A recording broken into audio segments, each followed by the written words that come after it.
नमस्कार. मराठवाडा नेता Facebook live आणि युट्यूब मध्ये आज आपण भेटत आहोत. बुलढाणा जिल्ह्यातील जिल्हा परिषदेच्या माजी सदस्या, विधिज्ञ ॲडव्होकेट जयश्रीताई पाटील यांना. मित्र हो, शेळके. जयश्रीताई शेळके यांना वेगवेगळे उपक्रम राबवत असताना दुर्दैवानं महिला या सेल्फ कॉन्सन्ट्रेट असताना एक स्वकर्तृत्वातून आपली प्रतिमा आणि प्रतिभा सांभाळत त्यांनी जे काम सुरू केलेलं आहे आणि एक इन्स्पायरेबल पर्सनॅलिटी म्हणून मी जाणीवपूर्वक आज त्यांची मुलाखत घेत आहे. नमस्कार ताई. नमस्कार. आपण आपलं शालेय महाविद्यालयीन शिक्षण आणि आपला सामाजिक प्रवास, राजकीय प्रवास हा श्रोत्यांना सांगावा अशी विनंती करतो. नमस्कार. सगळ्यात पहिल्यांदा आपले सर्वांचे मनापासून आभार की तुमच्या सगळ्या दर्शकांना संवाद साधण्याची आज आपल्या माध्यमातून संधी मला मिळते. माझं शालेय जीवनातले पूर्ण शिक्षण हे बुलढाणा जिल्ह्यातील चिखली या ठिकाणी झालं. चिखलीच्या श्री शिवाजी अभ्यास शाळेमध्ये माझं 4थी पर्यंतचं शिक्षण झालं आणि त्यानंतरचं 5वी ते 10वी पर्यंतचं शिक्षण राणी लक्ष्मीबाई कन्या विद्यालय चिखली या ठिकाणी झालं. त्यानंतर मी जे पदवीचं 11वी-12वीचं शिक्षण केलं ते 11वी-12वी माझं क्रॉप सायन्स होतं. ते मी श्री शिवाजी ज्युनियर कॉलेज चिखली या ठिकाणावरून केलं आणि नंतर मी ग्रॅज्युएशन जिजामाता महाविद्यालय बुलढाणा या ठिकाणी BA केलं. त्यानंतर मी पुणे विद्यापीठामधून MA इंग्लिश केलं आणि नंतर अमरावती विद्यापीठातून मी LLB केलं. आपण हे सामाजिक कामाकडं आपण वेगवेगळे आता जिल्हा परिषद सदस्य होतात, नंतर महिलांच्या बचत गटाचं, तर खरं म्हणजे एका बाजूला चूल आणि मूल किंवा मग शिक्षण तर प्राध्यापक वगैरे असं असताना तुम्ही ह्या सामाजिक कामाकडे कसं काय वळलात? मी 2006 मध्ये जिजाऊ ब्रिगेडची महाराष्ट्राची अध्यक्ष झाले आणि माझं कौटुंबिक पार्श्वभूमी अशी आहे की माझे आजोबा हे स्वातंत्र्याच्या चळवळीत होते, सत्यशोधक चळवळीत होते. त्यामुळे घरातलं वातावरण हे प्रामुख्याने फुलेशाहू आंबेडकरी विचाराचं होतं, चळवळीचं वातावरण होतं आणि सुदैवाने मला लग्नानंतर माझा जोडीदारही हा चळवळीच्या विचारांचा आणि पुरोगामी विचारांचा मिळाला. आणि सुनील शेळके हे माझे पती आहेत. ते आधी उपजिल्हाधिकारी म्हणून कार्यरत होते आणि आता ते अभिता ग्रुप ऑफ कंपनीचे CEO आहेत. तर सहजीवनामध्ये आम्ही दोघांनी पण सामाजिक चळवळीमध्ये खूप चांगल्या पद्धतीने काम केलं. त्यानंतर 2006 मध्ये मी जिजाऊ ब्रिगेडची महाराष्ट्राची अध्यक्ष झाले आणि त्या काळामध्ये जिजाऊ ब्रिगेडच्या अध्यक्षपदाच्या माझ्या कारकिर्दीमध्ये 2 वर्षाच्या मी राज्यात सगळीकडे फिरले, म्हणजे प्रत्येक जिल्ह्यात मी त्यावेळी फिरले आणि खूप चांगले सहकारी मला त्यावेळेचे सगळे मला मिळाले. त्यामुळे चांगल्या पद्धतीने व्यक्तिमत्व विकसित होण्यामध्ये चळवळीचा मोठा एक वाटा माझा राहिलेला आहे आणि ते मी खूप अभिमानाने आणि आनंदाने या ठिकाणी सांगते. त्या सगळ्या याच्यातून पुढे काम करत असताना हे सातत्याने जाणवलं की ज्यावेळी चळवळीतून आपण एखादा मुद्दा उपस्थित करतो, प्रश्न मांडतो, तर तो प्रश्न मांडत असताना आपल्याला शेवटी त्या प्रश्नाचं उत्तर शोधण्यासाठी एखाद्या राजकीय व्यक्तीकडे जायला लागतं. आमदार, खासदार किंवा तत्सम शासकीय एखाद्या पदाधिकाऱ्याकडूनच तो प्रश्न आपल्याला सोडवावा लागतो. आणि दुसरी एक महत्वाची गोष्ट आहे की डॉक्टर बाबासाहेब आंबेडकरांनी सांगितलं की पॉलिटिक्स इज द मास्टर की of each and every law. म्हणजे राजकारण हे तुमच्या प्रत्येक प्रश्नावरची किल्ली आहे. आणि म्हणून मग मला असं वाटलं की मी जे प्रश्न सामाजिक चळवळीच्या माध्यमातून सोडवण्याचा प्रयत्न करते ते मी राजकारणामध्ये येऊन का सोडवू नये. म्हणजे आणि दुसरं आपण सातत्याने म्हणतो की राजकारण काही चांगलं नाही, वाईट आहे. तर जोपर्यंत आपण त्यात शिरणार नाही तोपर्यंत ती सिस्टीम बदलेल कशी. If you want to change the system then you have to enter in that system and then you can change it. तर हे एक डोक्यात कुठेतरी आलं आणि मग त्यामुळे मी राजकारणाकडे वळाले. आपण बचत गटाची संकल्पना कशी काय सुचली? मी ज्यावेळी राजकारणात आले त्यावेळी राजकीय दृष्टीने फिरत असताना, जेव्हा राजकारणात फिरत होते, लोकांमध्ये जात होते, भेटत होते, खेड्यांमध्ये फिरत होते, त्यावेळी लक्षात आलं की बचत गट ही प्रत्येक गावांमध्ये आहेत. हम्म. बचत गटांची चळवळ तशी जुनी आहे, परंतु ही बचत गट ज्यावेळी सुरू झाली त्यानंतरची सुरुवातीचे 10 वर्ष अतिशय चांगल्या पद्धतीने ही चळवळ चालली, पण नंतरच्या काळामध्ये बचत गटांच्या चळवळी ह्या थोड्याशा थांबल्या किंवा त्याला आपल्याला म्हणता येईल थोडी गती त्याची मंद झाली. त्याच्यामागे अनेक कारणं होती की या महिलांना जे आधी शासनाचं अनुदान मिळायचं बचत गटांना, बीपीएलचे गट म्हणून किंवा अजून कुठल्या पद्धतीने, ते अनुदान बंद झालं. तसंच काही बचत गटांनी कर्ज घेतली, ती भरली नाहीत. त्यामुळे बचत गट बंद पडण्याचं प्रमाण हे गावांमध्ये मोठ्या प्रमाणामध्ये मला आढळून आलं. आणि मग मी विचार केला की ही बंद पडलेली बचत गट ही आपण चालू केली पाहिजेत आणि ज्या ठिकाणी बचत गट नाहीच आहेत त्या ठिकाणी बचत गट पुन्हा सुरू केले पाहिजे. कारण माझ्या एक अभ्यासातून मला असं कळालं की बचत गट हे एक असं माध्यम आहे की ते तारण आणि कारणाशिवाय महिलांना त्या ठिकाणी अर्थसहाय्य मिळतं. आणि दुसरं महत्वाचं म्हणजे महिला त्या बचत गटाच्या चळवळीच्या माध्यमातून आर्थिकदृष्ट्या सक्षम होत आहेत. आणि कुठंतरी ती महिला जर आर्थिकदृष्ट्या सक्षम होत असेल तर तिच्यामध्ये नक्कीच आत्मविश्वास हा वाढतो. त्यामुळे मी निर्णय घेतला की मग आपण आपल्या जिल्ह्यामध्ये जर बचत गटाच्याच या सगळ्या याच्याकडे कोणाचं लक्ष नाही किंवा दुर्लक्ष आहे, महिलांमध्ये ती गरज आहे आणि आवड आहे महिलांना की आम्हाला आमचा गट बंद पडलाय, आम्हाला तो सुरू करायचा आहे, ही महिलांमधली एक मला आवड दिसली. त्यांच्याकडून तसं माझ्याकडे प्रस्तावही आले आणि मग मी बचत गटाची चळवळ सुरू करण्याचा विचार केला. आपण किती बचत गट आणि किती महिलांचा सहभाग राहिला? आता जवळपास 2017 पासून बचत गटांचं हे आम्ही सुरू केलेलं आहे. दिशा बुलढाणा जिल्हा महिला बचत गट फेडरेशन नावाने बचत गटांची चळवळ बुलढाणा जिल्ह्यामध्ये मी सुरू केली आणि आज मला सांगायला अतिशय अभिमान वाटतो की जवळजवळ 1,500 जवळपास बचत गट माझे बुलढाणा जिल्ह्यामध्ये आहेत. दिशा बचत गट फेडरेशनला जे संलग्न झालेले बचत गट आहेत आज ते अतिशय चांगल्या पद्धतीने कार्यरत आहेत. स्वतः अनेक महिला व्यवसायही करतात आणि त्याचबरोबर दिशा बुलढाणा जिल्हा महिला बचत गट फेडरेशनच्या माध्यमातून दरवर्षी आम्ही दिवाळीला एक भव्य बचत गट प्रदर्शनी, महिला उद्योजक आणि बचत गट प्रदर्शनी ही घेत असतो. अलीकडेच 4 आणि 5 नोव्हेंबरला ही बचत गट प्रदर्शनी संपन्न झाली आणि यामध्ये मला अभिमानाने सांगावंसं वाटतं की जवळपास 1 कोटींचं उलाढाल 2 दिवसामध्ये या बचत गट प्रदर्शनीच्या माध्यमातून झाली. मॅडम, आर्थिकदृष्ट्या ग्रामीण भागातील महिला जेव्हा सक्षम होतात तेव्हा घरात वाद होतो का? आता हा प्रश्न तुमचा जो आहे, घरात वाद होतो का, तर त्याची 2 उत्तरं आहेत की ज्या ठिकाणी आपल्या कुटुंबातील महिला आर्थिकदृष्ट्या सक्षम आहे, ती घराला हातभार लावते, हा एक चांगला विचार जर त्या घरातले लोक किंवा त्या घरातला पुरुष करत असेल तर वाद येण्याचा प्रश्न निर्माण होण्याचा प्रश्नच येत नाही. परंतु अनेक ठिकाणी जर पुरुषांचा कुठेतरी अहंकार दुखावला जात असेल की ही कालपर्यंत घरात होती, आज तर बचत गटाच्या मीटिंगला जायला लागली, बँकेत जाऊन पैसे भरायला लागली, मला सांगायला लागली की तुमच्याजवळ पैसे नाही का, तर मग माझ्याजवळ आहेत माझे गटाचे पैसे, तुम्ही नाही देत का, मी माझे गटाचे पैसे वापरते. तर हे असं बोलण्यामुळे किंवा असं त्या ठिकाणी जाणवल्यामुळे काही जर ज्या पुरुषांमध्ये अहंकारी वृत्ती असेल किंवा ज्या कुटुंबामध्ये तसा विचार असेल त्या ठिकाणी नक्कीच वाद होत असतील. पण माझा अनुभव जो आहे बचत गटांच्या महिलांसोबतचा आणि बचत गटाच्या महिलांनी जे माझ्यासोबत त्यांनी जे शेअर केलंय तो अनुभव असा आहे की जवळपास 99% कुटुंबांमध्ये महिला ज्यावेळी बचत गट सुरू करते किंवा बचत गट ती त्या ठिकाणी सुरू करते आणि बचत गटामध्ये पैसे भरते, बचत भरते, त्यावेळी त्या कुटुंबातील लोक असतील किंवा घरातील पुरुष असतील यांना बचत गटाचा फायदाच झालेला आहे. कारण एक उदाहरण सांगते मी तुम्हाला की साधं तुम्हाला एक 5 लाखाचं कर्ज काढायचं असेल तर तुम्हाला कुठलीही पतसंस्था असेल, बँक असेल, ही ते कर्ज सहजासहजी देत नाही. तुम्हाला त्या ठिकाणी काहीतरी गहाण ठेवावं लागतं, मॉर्गेज द्यावं लागतं, सगळी कागदपत्रांची पूर्तता करावी लागते, त्यावेळी ती संबंधित पतसंस्था किंवा बँक तुम्हाला कर्ज देते. पण बचत गट हे एक असं माध्यम आहे की त्या बचत गटाच्या 10 महिलांच्या किंवा ज्या काही महिला त्यामध्ये असतील सहभागी, त्या महिलांच्या विश्वासाच्या भरोशावर, त्या महिलांचा विश्वास त्या ठिकाणी तारण असतो आणि त्या भरोशावर बँक तुम्हाला 50,000 पासून तर 10 लाखांपर्यंतचे पण त्या ठिकाणी अर्थसहाय्य करू शकते आणि हे आम्ही पाहिलंय. मग अनेक ठिकाणी असं होतं की कुटुंबातल्या त्या प्रमुखाला, पुरुषाला घरातल्या कधीतरी 2 लाखाची गरज असते, तो त्याला बँकेतून मिळू शकत नाही, त्याला वेळ लागणार असतो. मग ती महिला सांगते की मी बचत गटाच्या नावावर कर्ज घेते आणि तुम्हाला मदत करते.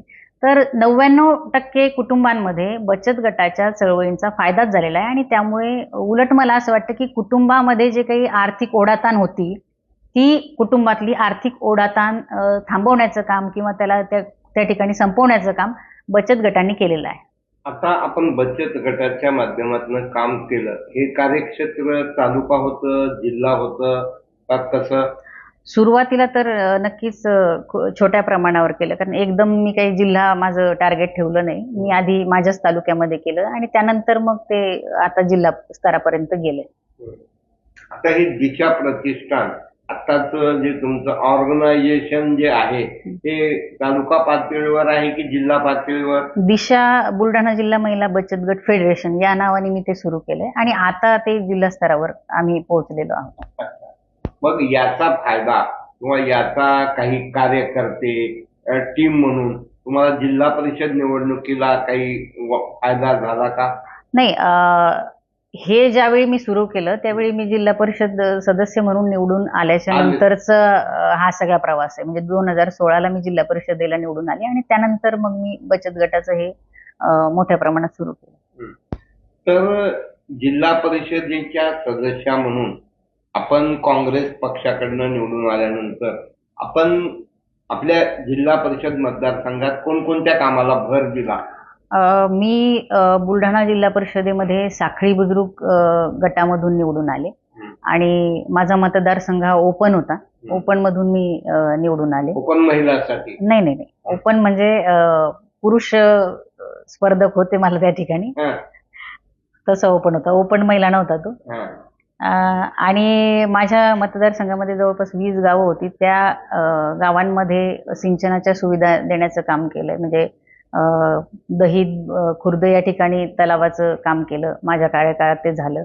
त्यानंतर मी जिल्हा नियोजन समितीचे सदस्य असल्यामुळे देवपूर हे गाव सुद्धा अनेक वर्षांपासूनचा त्या ठिकाणी तलावाचा प्रश्न हा प्रलंबित होता. त्या ठिकाणी सुद्धा त्या निर्मितीसाठी किंवा ते काम ताबडतोब सुरू झालं पाहिजे त्यासाठी मी सातत्याने पाठपुरावा केला आणि मला आनंद वाटतो की ते माझ्या कार्यकाळात ते काम मार्गी लागलं.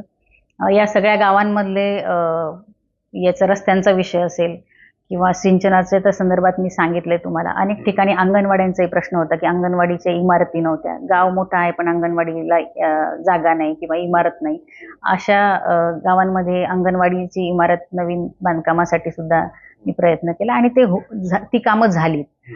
काही कामं लोकांचा हे होतं, मागणी होती पण करू शकलो नाही, कारण सुरुवातीच्या काळामध्ये सत्ता ही काँग्रेसच्या ताब्यात नव्हती आणि ज्यावेळी काँग्रेसची सत्ता आली त्यावेळी दुर्दैवाने कोरोनाचा काळ आला आणि त्यामुळे ते आम्हाला करता आलं नाही.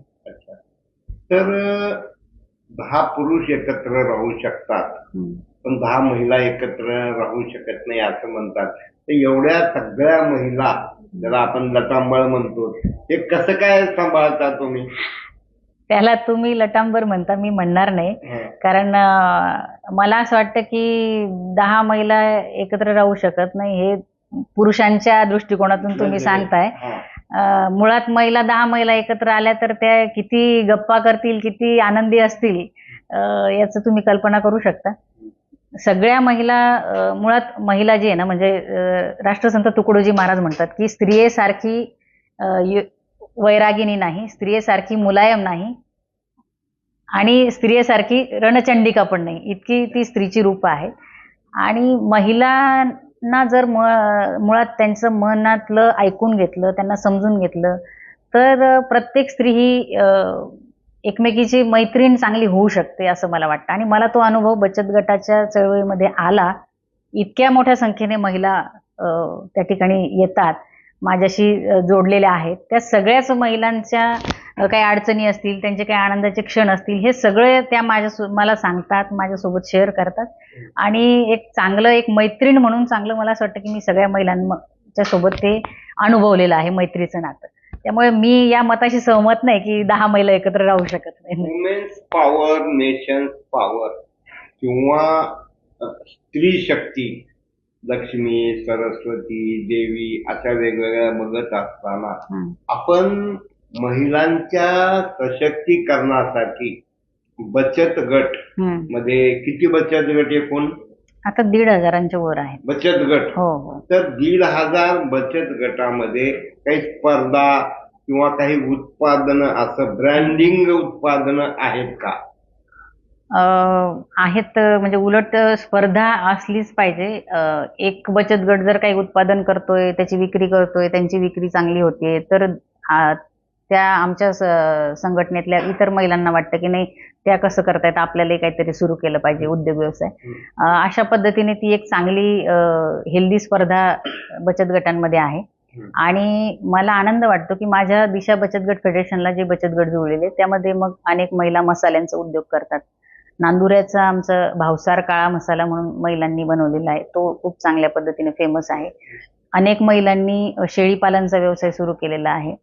बुलढाणा तालुक्यातील पिंपरखेड हे गाव असं आहे की त्या गावातल्या महिलांनी 10 लाखांचं अर्थसहाय्य आम्ही त्यांना केलं आणि त्याच्यामध्ये त्यांनी शेळीपालनचा व्यवसाय सुरू केलेला आहे. आणि हे 10 लाख म्हणजे एकदम 10 लाख त्यांना दिले गेले नाहीत. तर सुरुवातीला त्यांनी 50,000 घेतले, मग ती परतफेड केली, मग 1 लाख घेतले, ती परतफेड केली. असं करत करत आज त्या महिला, म्हणजे ज्यांना शिक्षण कमी आहे, त्यांच्याकडे बाकी कुठली संसाधनं नाही, त्या महिला आज शेळीपालनच्या माध्यमातून आर्थिकदृष्ट्या कुठे ना कुठे सक्षम झालेल्या आहेत. गृह उद्योग आहेत, खाद्यपदार्थ बनवणं आहे, त्याचबरोबर कुठे कपड्यांचा व्यवसाय, शिवणकाम आहे. अशा वेगवेगळ्या कामांच्या माध्यमातून महिला बचत गटांच्या माध्यमातून आर्थिकदृष्ट्या सक्षम होत आहे. मी असं म्हणणार नाही की त्यांचा फार कोटीचा किंवा लाखोंचा बिझनेस आज सुरू झालाय, परंतु कुठेतरी त्यांच्या आयुष्यात त्यांचं जगण्याचं जीवनमान उंचावण्यामध्ये निश्चितच दिशा बुलढाणा जिल्हा महिला बचत गट फेडरेशन ही महत्वाची भूमिका निभावते आणि निभावलेली आहे. भविष्यात आपल्याला की आणखीन म्हणजे सामाजिक काय, म्हणजे फंडामेंटल मूलभूत आपल्या बुलढाणा जिल्ह्याच्या समस्या काय आहेत महिलांच्या किंवा आपल्या भागाच्या, रस्ते, पाणी किंवा शिक्षण, तर काय मूलभूत समस्या आहेत आणि त्यासाठी तुम्हाला काय करावं वाटतंय? बुलढाणा जिल्हा तसं बघायला गेलं तर भौगोलिकदृष्ट्या आणि सांस्कृतिकदृष्ट्या, ऐतिहासिकदृष्ट्या खूप समृद्ध असा जिल्हा आहे. राष्ट्रमाता राजमाता जिजाऊ माँसाहेबांचं माहेर मातृतीर्थ सिंदखेडराजा हे बुलढाणा जिल्ह्यामध्ये आहे. लोणारचं जगातील 2ऱ्या क्रमांकाचं खाऱ्या पाण्याचं सरोवर हे बुलढाणा जिल्ह्यामध्ये आहे. संत चोखा महाराजांचं जन्मस्थळ मेहुणा राजा हे बुलढाणा जिल्ह्यामधलं आहे. आपल्या खूप उत्कृष्ट व्यवस्थापनासाठी आणि प्रसिद्ध असलेलं शेगाव येथील संत गजानन महाराजांचं जे मंदिर आहे ते त्या ठिकाणी बुलढाणा जिल्ह्यातलंच आहे. असं बुलढाणा जिल्हा एक सांस्कृतिक आणि ऐतिहासिकदृष्ट्या खूप चांगलं समृद्ध शहर किंवा जिल्हा आहे. त्यामुळे सातत्याने बुलढाणा जिल्ह्यामध्ये काम करण्यासाठी निश्चितच वाव आहे. आज बुलढाणा जिल्ह्याच्या जर समस्या आपण बघितल्या तर बुलढाणा जिल्ह्यामध्ये आम्हाला असं वाटतं की पाहिजे त्या प्रमाणामध्ये आपण उद्योगधंदे त्या ठिकाणी आणू शकलो नाही. त्यामुळे निश्चितच बेरोजगारी जी आज महाराष्ट्रभर आहे त्याच पद्धतीने ती बुलढाणा जिल्ह्यातही आहे. पण इथे एक वाव आहे की आपण उद्योग व्यवसाय आणखी त्या ठिकाणी नेऊ शकतो. दुसरं महत्वाचं म्हणजे पर्यटनासाठी खूप चांगला बुलढाणा जिल्ह्याचं एक त्या ठिकाणी नाव घेता येईल की भविष्यामध्ये पर्यटन व्यवसाय बुलढाणा जिल्ह्यामध्ये चांगल्या पद्धतीने होऊ शकतो. चक्रधर स्वामींचं जाईचं देव त्या ठिकाणी एक ते पण ठिकाण आहे पर्यटनासाठीचं. मी सांगितलं तसं लोणार आहे, शेगाव आहे, आमच्याकडे आंबाबरवा अभयारण्य आहे. हे सगळं जर विचार केला तर भौगोलिकदृष्ट्या बुलढाणा जिल्ह्यामध्ये पर्यटनासाठी खूप मोठ्या प्रमाणात वाव आहे. खूप महत्वाचा आणि सिंचनाचं पण त्या ठिकाणी सिंचनासाठी पण मोठ्या प्रमाणात वाव आहे. आज सिंचनाची पण समस्या आहेच आहे बुलढाणा जिल्ह्यामध्ये. तर ह्या एकूणच सगळ्या अंगाने जर विचार केला तर जिल्ह्यामध्ये संसाधनांची कमी नाही, फक्त ती संसाधनं योग्य पद्धतीने वापरून आणि शासन आणि प्रशासनाच्या मदतीने त्या ठिकाणी जर काम करता आलं तर नक्कीच बुलढाणा जिल्ह्याचा कायापालट होऊ शकतो. आता तुम्ही झेडपी मेंबर, एक लोकप्रतिनिधी म्हणून होतात, तुम्हाला प्रशासनातील यंत्रणा ही गेंड्याच्या कातड्याची आहे, तुमचे मिस्टर सोडून आपण असं बोलू, असं तुम्हाला वाटत नाही का की कामच करत नाहीत वजन ठेवल्याशिवाय? तुमचं म्हणजे जे निरीक्षण आहे आणि जे म्हणणं आहे ते अगदी बरोबर आहे की प्रशासनामध्ये गेंड्याच्या कातडीची लोक आहेत असं आपण म्हणतोच. पण जसं तुम्हीच म्हटलं की माझे मिस्टर सोडून, तशी पण काही लोक प्रशासनामध्ये नक्कीच आहेत की जी लोक संवेदनशील आहेत, ज्यांच्यामध्ये अजून माणुसकी शिल्लक आहे, आणि ती लोक, मला असं वाटतं की आपण त्यांच्यापर्यंत जर पोहोचू शकलो, आणि प्रशासकीय अधिकारी पण कुठून तयार झालेले आहेत, वरून ती आलेलं नाही. ती आपल्यामधलीच लोक आहेत, आपल्याच मधली लोक आहेत, आपल्याच मातीतली आहेत, ते पण कुठेतरी शेतकऱ्याचीच पोरं आहेत. फक्त त्यांना जर ती आपण जाणीव करून देऊ शकलो, त्यांच्यापर्यंत जर आपण ते पोहोचू शकलो की आपण जे मागतोय किंवा त्या गावातला एखादा व्यक्ती जे काही मागणी करतोय ती खरोखर कायदेशीरदृष्ट्या योग्य आहे, महत्वाची आहे, तर मला असं वाटतं की ते प्रश्न सोडवण्यासाठी ते पण कुठल्या पद्धतीचं कुठली आडकाठी आणत नाहीत. असा माझा एक अनुभव आहे म्हणजे प्रशासनाचा. एक महत्वाचा पण तेवढाच नाजूक विषय की आपण काँग्रेसकडनं झेडपी मेंबर होतात. विदर्भ हा तसा भाजपचा बालेकिल्ला म्हणून ओळखला जातो. नितीन गडकरी, देवेंद्र फडणवीस, मुनगंटीवार वगैरे वगैरे तुमच्या भागात तसंच बावनकुळे काय, आणि या सगळ्या परिस्थितीमध्ये आपण बुडत्या नौकेमध्ये कसं काय बसलात? मला नाही वाटत की काँग्रेस ही बुडती नौका आहे. उलट मला असं वाटतं की काँग्रेस येणाऱ्या काळामध्ये काँग्रेसच एकमेव असा पक्ष आहे की तो भविष्यामध्ये या सगळ्या जे काही राजकारण चुकीच्या पद्धतीने चाललंय किंवा देशाला ज्या अधोगतीकडे आज नेण्याचा प्रयत्न सुरू आहे, त्या सगळ्या परिस्थितीमध्ये काँग्रेसच एकमेव असा पक्ष आहे आणि एक अशी विचारधारा आहे की ती देशाला तारू शकते आणि या सगळ्याच्यातून बाहेर काढू शकते. कारण एक मिनिट, मी फक्त संपवते. तुम्ही जे म्हणताय की विदर्भातल्या ज्या नेत्यांची नावं आपण घेतली, विदर्भामध्ये तुमचं एक वाक्य मी त्या ठिकाणी खोडेल की विदर्भामध्ये बीजेपीचं जे आपलं म्हणणं आहे की भारतीय जनता पक्षाचं मोठ्या प्रमाणात बोलबाला आहे, तसं नाहीये. आपण पूर्ण त्या ठिकाणी माहिती घ्या. सातत्याने आतापासून स्वातंत्र्य नंतरच्या काळापासून जर आपण पाहिलं तर विदर्भामध्ये काँग्रेसला सगळ्यात जास्त जागा ह्या नेहमीच मिळत आलेल्या आहेत. आणि इतके नेते बीजेपीचे त्या ठिकाणी विदर्भात असूनही काँग्रेसला जास्त जागा सातत्याने मिळतात. तर मला असं वाटतं की ते जे तुम्ही काँग्रेसला म्हणताय तर ते बुडतं जहाज बीजेपी आहे असं म्हणायला काही हरकत नाही. उलट आता सर्वात महत्वाचं की एक पाऊल समाजकारण राजकारणाच्या दिशेने म्हणत असताना तुम्ही झेडपी मेंबर म्हणून निवडून आलात. तुमचा जनसंपर्क आहे. राहुल गांधींच्या भारत जोडो यात्रेची बघितलं, परत संघर्ष यात्रेमध्ये अशोकरावजी चव्हाण किंवा पृथ्वीराज चव्हाण या सगळ्या लोकांना तुम्ही म्हणजे पाहिलात. तर या सर्व तुमचा संपर्क अभियान पाहता भविष्यात तुमचं काय लोकसभा विधानसभा असं काही स्वप्न आहे का? पक्ष त्या ठिकाणी पक्षाने जर संधी दिली तर लोकसभा असेल किंवा विधानसभा असेल, कुठेही काम करण्यासाठी मी तयारच आहे. कारण की या माध्यमातून आपल्याला जे अपेक्षित आहे लोकांचे प्रश्न सोडवणं, ते नक्कीच त्या ठिकाणी करता येईल.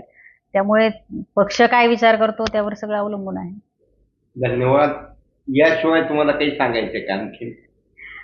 याशिवाय मला फक्त एवढंच सांगायचं आहे की महिलांच्या एकूणच सामाजिक आणि राजकीय चळवळीमध्ये काम करणाऱ्या महिलांच्या संदर्भामध्ये काही आपण लोकांनी चुकीचे समज हे ठेवलेले असतात की ही महिला आक्रमक आहे किंवा फार द्वेषाने बोलते, म्हणजे ती संवेदनशील नसेल किंवा ती फार अरोगंट आहे, उद्धट आहे, असे काही महिलांच्या बद्दल आपण परसेप्शन एक तयार केलेलं असतं. तर ते चुकीचं आहे. मुळातच महिला ही जी आहे ती निर्मिती तिच्यामध्ये आहे आणि त्यामुळे तिच्यामध्ये संवेदना ही पुरेपूर आहे. आणि महिलांच्या हाती जर आपण राजकारण दिलं तर नक्कीच ती ज्या पद्धतीने घर खूप चांगलं सांभाळू शकते, तसं नक्कीच महिला आपलं गाव असेल, तालुका असेल, जिल्हा असेल किंवा राज्य असेल, हे चांगल्या पद्धतीने सांभाळू शकते. हे इतिहासातल्या अनेक महिलांनी सिद्ध केलंय. आणि येणाऱ्या काळामध्ये अशा ज्या तुमच्या आजूबाजूला महिला असतील की ज्या खरंच कर्तृत्ववान आहेत, ज्यांना काहीतरी नवीन करून दाखवण्याची इच्छा आहे, अशा महिलांना नक्कीच आपण संधी दिली पाहिजे. आणि शेवटी एकच सांगेल की औरत हूं मगर सूरत एक औसार खडी हूं, औरत हूं मगर सूरत एक औसार खडी हूं, एक सच के तहफ्फुज के लिए सबसे लड़ी हूं. धन्यवाद. धन्यवाद. जयश्रीताई, MA इंग्लिश, ॲडव्होकेट, नंतर वेगवेगळे बचत गट आणि कमिटमेंट, बांधिलकी, आणि म्हणतात ना, मैं एक बार कमिटमेंट करता हूं तो अपने आप के लिए नहीं सुनता, त्या पद्धतीनं काम करणारे आहेत. मित्र हो, शेअर करा, फॉरवर्ड करा, लाईक करा आणि आपण बिझी शेड्यूल मध्ये आम्हाला बुलढाणाच्या असताना मुंबईमध्ये मुलाखत दिलात, आम्हाला वेळ दिलात, आमच्या छोट्या चॅनलला त्याबद्दल तुमचं मनपूर्वक आभार मानतो आणि तुम्हाला भविष्यासाठी शुभेच्छा देतो. धन्यवाद. थँक्यू. धन्यवाद.